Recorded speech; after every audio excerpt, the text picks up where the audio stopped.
Ladies and gentlemen, welcome to a new show called AI Slop Bingo with myself and Tito. Tito's been working hard assisting me all day, so you'll forgive him for not always paying attention. Let's start. Pay attention to the words that I've written on the board.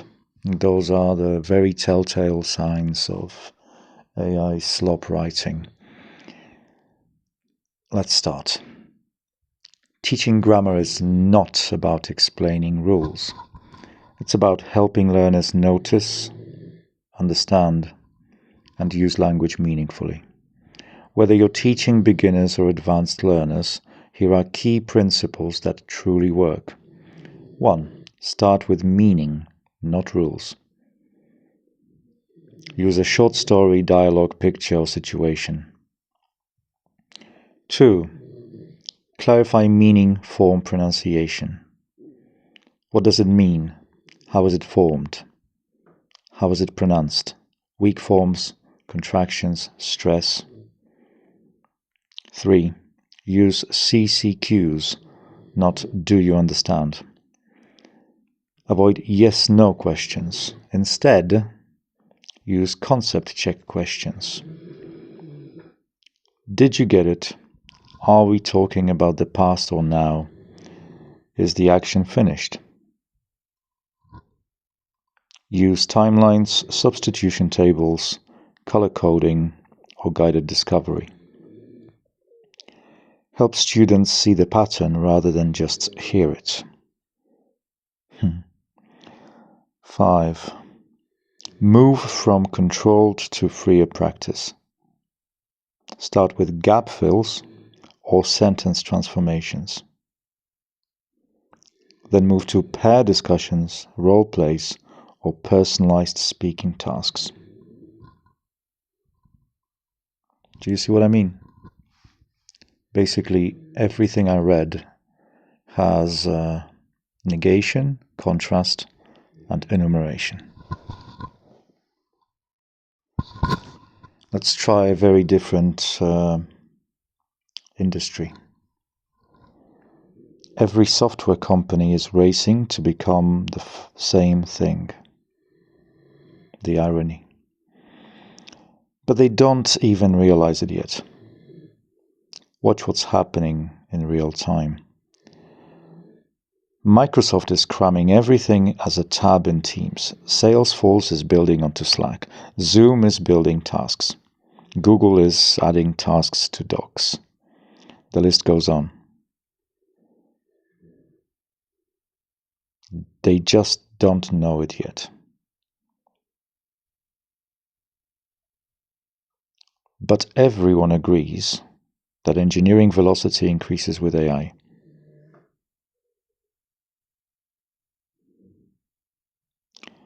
Every software company will build more, not less.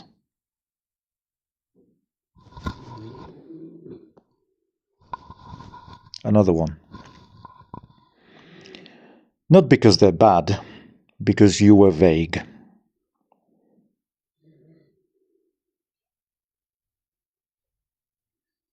But few can define what that actually means. No such thing as a universal A player. There's only the right player for the environment.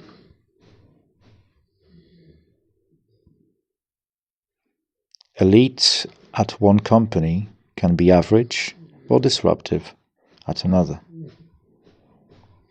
So hiring doesn't start with sourcing. It starts with clarity.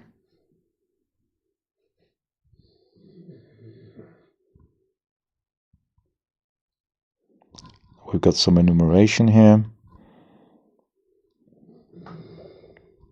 You don't need yes people.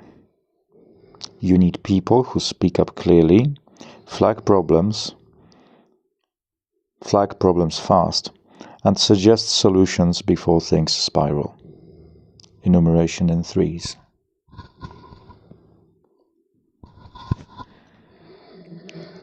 Another one. Small is a condition, not a category. Virtue is used to justify precarity. Scarcity is romanticized as commitment. Overextension is treated as proof of passion. We have SVO, basic structure, and a negation.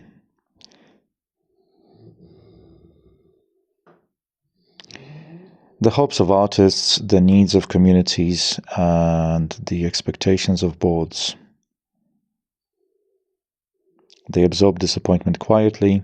They patch gaps so programs can continue.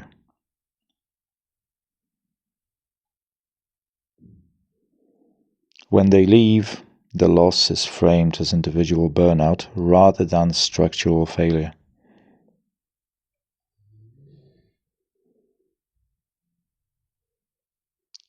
This one was published in Substack as well.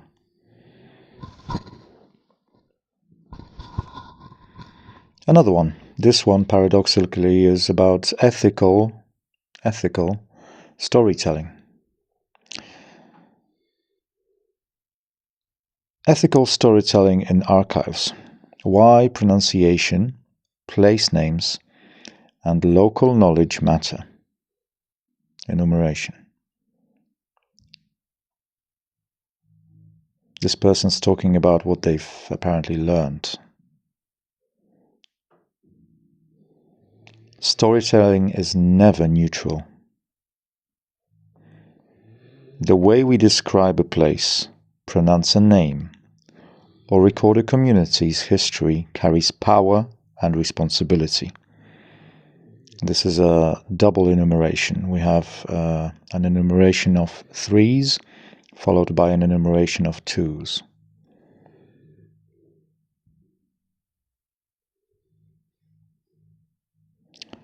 Why does pronunciation matter? Because correcting pronunciation is not just linguistic.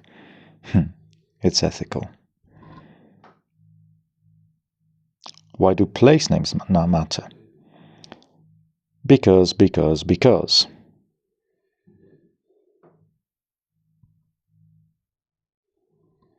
And a contrast, because archives shape how future generations understand the past.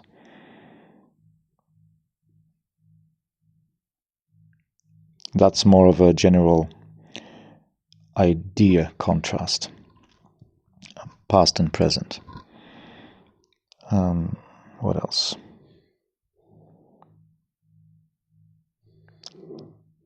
Everything is because. You see that, right? That's a repetition of basic lexis.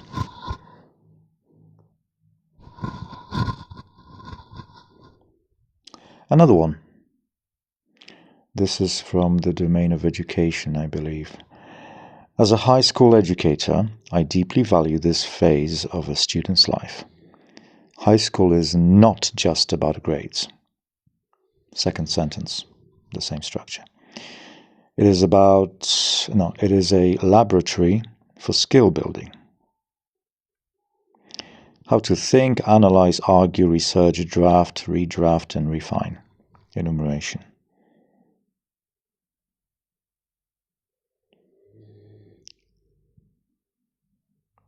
There's a lot of M dashes as well here, you see.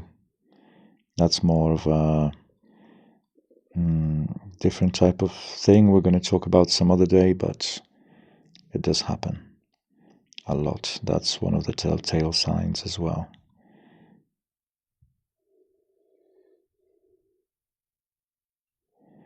They may produce polished submissions, but at the cost of cognitive growth. The concern is not AI itself. AI is a tool. The concern, repetition of basic lexis, the concern is dependency without discipline.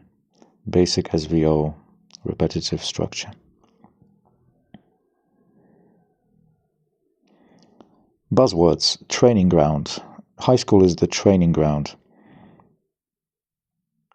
Enumeration. If critical thinking, structured writing, and independent analysis are not strengthened here, The gap becomes visible later.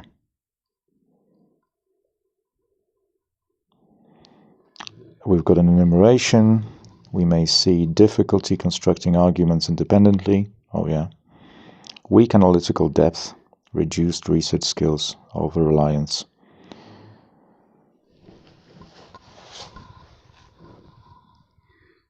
I'm not against the use of AI in this time of evolution, but as an educator, I ask myself, the hypocrisy. The hypocrisy is wild. Isn't it? What do you think about the hypocrisy, huh? Yeah, he's completely over it. Another one. Your students are not lazy, broken, or unmotivated. Negation, enumeration. They are responding exactly as their attention has been trained. And the subtitle, Brain rot in the classroom is not laziness. It is an environment problem.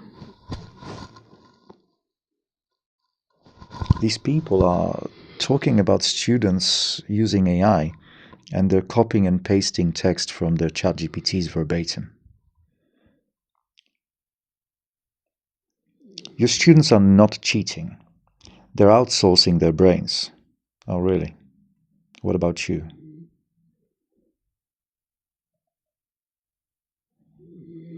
Enumeration. They copy the response. They submit the work. Assignment done. Basic SVO. Learning avoided. Repetition of basic SVO and enumeration. The real question is not, again, the negation, do they use AI? It is this. Are they using AI to think better or think less? Contrast, negation, everything in a tight cluster. They do not just skip homework. They skip the mental reps that build language. Do you see how when AI uses the same structures, it often does a lot of these things all together? Like here we have a contrast, negation, and we have a repetition of basic lexis. Skip, skip. This is what we already read before. Enumeration, they avoid retrieval, effortful practice, error noticing, fluency building, exam transfer. Contrast, you see it as weak idea development, perfect homework vocabulary, fragile grammar, poor cohesion and paragraphing, enumeration. A student who cannot explain their own work, negation. Another one, this person was actually an academic, and they wrote something on LinkedIn about their experience with academia and the ethics of publication, paradoxically. I just received an honorable invitation to publish. I've decided to say no. Straight away, first sentence, negation. I just got an email inviting me to contribute a chapter to an international book on new technologies and sustainability. Blah, blah, blah. But, you see, straight away, contrast. But after reading the fine print is a buzzword. It hit me, another buzzword. The system is rigged, another buzzword, so that everyone wins, except the one doing the actual work. Contrast. Let's talk about the ethics, or lack thereof, in this model. Yeah, let's talk about the ethics, or lack thereof. Contrast. The filter is your wallet, not your brain. Binary enumeration.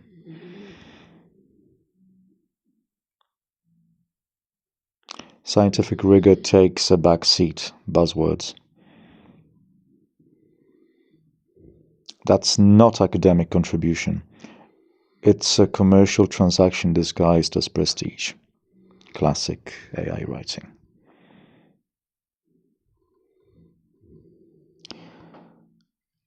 Dozens of chapters they didn't write. Funded by authors they barely know. Enumeration.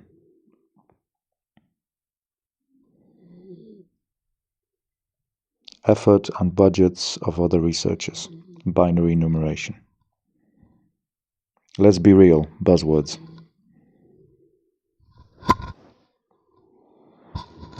This also happens in podcasts, YouTube videos. What I'm going to read is episode notes from a podcast. And here you can see you have links to content mentioned in the episode. And you can clearly see that the first two are not the same as the last two. It was never about AI. We are not our tools. Amazing title.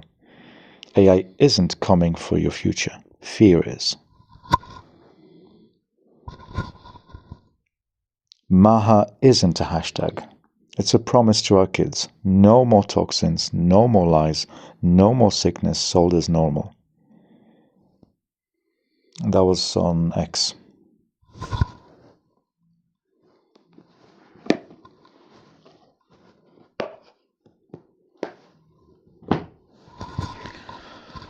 So, recently I've had a lot of conversations about AI writing with people, and people tell me, what's the problem? AI writes better than me, or at least I don't have to work so hard. This is the problem. You've just seen what happens. No matter what industry, no matter who writes it, everyone sounds the same. Everyone's using the same structures. So right now, I don't think a lot of people notice. I think on certain platforms, such as LinkedIn, it's a perfect solution to pretend like you're doing work, because no one really wants to do stuff on LinkedIn. LinkedIn, for example, is a platform where people have to be because of work, because they're trying to get work, trying to get clout. So I understand that this is a perfect solution to pretend like you're doing work. But I've also seen it in other platforms, like I mentioned here before. Substack, X, everywhere, YouTube. It's so hard to find a video on YouTube right now where the person isn't reading the script verbatim, copied pasted from AI. I think it's wild. I think it can't go on forever. People will start noticing and they'll get absolutely sick of it, just like I am now. On this channel, I'm going to start exposing these linguistic elements of AI writing so that people actually realize that they're not listening to normal people talking. Because I think it's important to know. If someone's telling you their perspective, or at least appears to, that's what we've done since the beginning of time with language. We're living through a very novel situation in terms of language where within a space of a few years, a couple of years now, literally the whole world has the same cadence. They're using the same syntax. They're using the same lexis, the same structure. And so I'll let you decide if this is a problem or not. But to me it is, yeah. Because I'm absolutely sick of listening to the same structure of every single video that I come across, almost, and reading the same AI slop in writing. And so We're going to get into the weeds of this in the future episodes with Tito.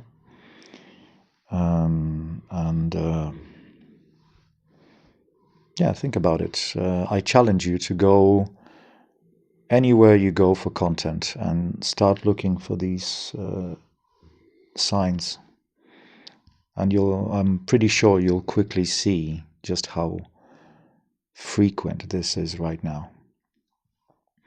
I believe this is due to model deterioration and eventual model collapse, which may or may not happen, but definitely there's some sort of model deterioration. There are plenty of articles about what model deterioration is. Google it. I'm going to maybe post a link to an article in the description of this video. And I also believe that human data is polluted. I think that AI is being trained on data that is supposed to be human, but it's actually falsely labeled as human because no one admits that they're just copying and pasting scripts verbatim. So we're having a huge compounding problem right now in terms of content strategy, content generation, and yeah, that's just what I wanted to mention. I'd like to see your comments. Let's see if we can have a conversation about this topic. And yeah, I don't know what you think about it, but I'm absolutely fed up of reading this slop. Thank you.